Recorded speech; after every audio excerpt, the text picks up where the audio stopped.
haddaad aaminsan tihiin in shabaab soo noqonayo shabaab waa ka tegay dalkan. Senator Axmed Maxamed Cali Afcadi oo ka tirsan aqalka guurtida dowladda federaalka Soomaaliya ayaa booqday deegaanka Al-Kowthar oo dhawaan laga xuriyay kooxda Al-Shabaab.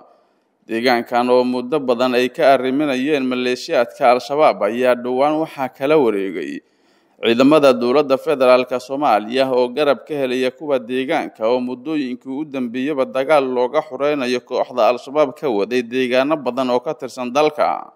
Senator Axmed Maxamed Cali Afcadi ayaa bulshada ku nool deegaanka iyo kuwii hore uga cararay ugu baaqay inay dib ugu soo laabtaan ayna deegaankooda ka shaqeystaan si deegaanka ula jaanqaado deegaanada kale ee dalka. sidoo kale Axmed Maxamed Cali Afcadi ayaa bulshada ugu laab qaboojiyay in dib dambe aysan shabaab ugu soo laabaneyn deegaanka sida uu hadalka u yiri senatarka waxana uu sheegay inay door muhiim ah ka qaataan horumarinta deegaankooda. shacabka Soomaaliyeed degmadan degan waxaan ka codsanayaa haddaad aaminsan tihiin in shabaab soo noqonayo shabaab waa ka tegay dalkan mana u soo noqonayo. ciidamada xoogga oo kaashanaya dadka deegaanka ayaa ka faramaruujiyay cadawga meeshan joogay waa alxamdulillah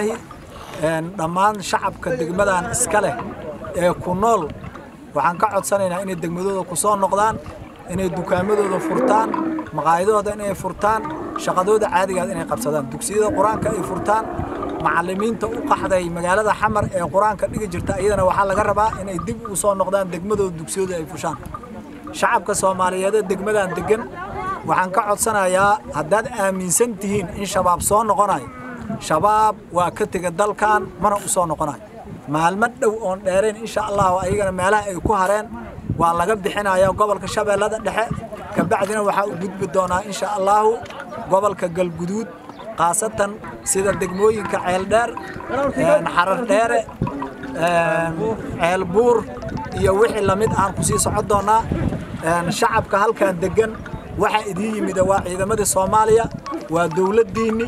waa qarankiini waxbarashada dib ay u bilaabanaysaa caafimaadku dib u bilaabanaya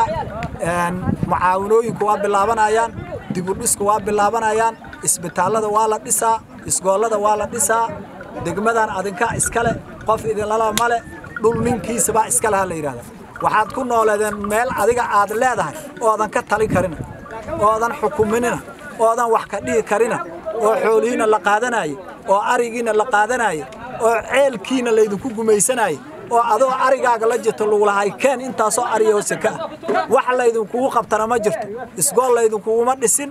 caafimaad la idinku uma dhisin masaajid la idinku uma dhisin wada la idinku uma dhisin waxaad ka faa'iideen ii sheeg ilaa iyo saacadana telefoon inuu soo waxay ku leeyihiin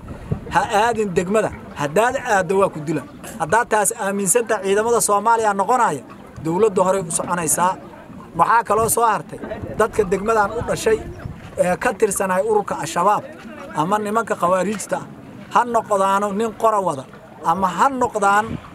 nin si kala ugu shaqeynay sida kuwa dadka sekada ka qaaday baadda ka qaaday been idima sheegayno haddaan tagno ilaahay idankiis degmada Cali Axmed ka bacdi qof isoo dhiibay yeelmay